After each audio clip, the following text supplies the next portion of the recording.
Here's something I think will help you. Proverbs chapter 22 verse 2 says what? The rich man and the poor man have one thing in common. God made them both. Now when I first read that verse, I was living in Baintown. And my daddy would tell you, we were living in an area, we didn't even know we was poor, because everybody around us was, living the same way. But when I read that, I got angry at God. I almost cursed God when I read that. Because I was a young man reading that verse, and it says, the rich and the poor have one thing in common, God made them both. That to me meant that God made rich people and God made poor people. The problem was I was the poor one. So I became angry at God because he didn't make me one of the rich ones. Until I read the rest of the verse. It says, the rich and the poor have one thing in common. God made them both. And God gave sight to both.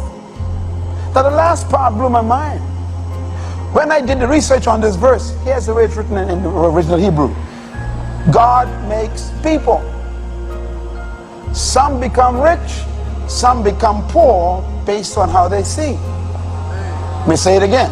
God makes people. That's what he makes people.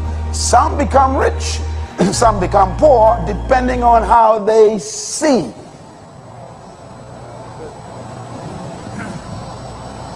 So poverty is a product of how you see life. And riches is a product of how you see life. I remember this true story of two young men who used to go to California, University of Southern California. And during the summer, they decided to go on a summer break and visit India.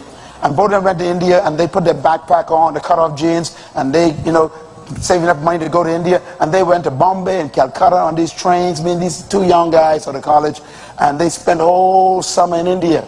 And they were riding all through those cities. They saw millions of poor people sleeping in the streets in mud and the cardboard boxes. In India it was filthy, and these guys were overwhelmed. And one morning they were living in a hostel, and the guy opened the window, looked out on the porch, second floor, and he saw, as far as his eyes can see, Indians in poverty, barefooted, bareback, kids with no clothes on, living in the mud, flies crawling all over the people. They were sleeping under boxes and tin and under the bridges, and the guy was so overwhelmed with it.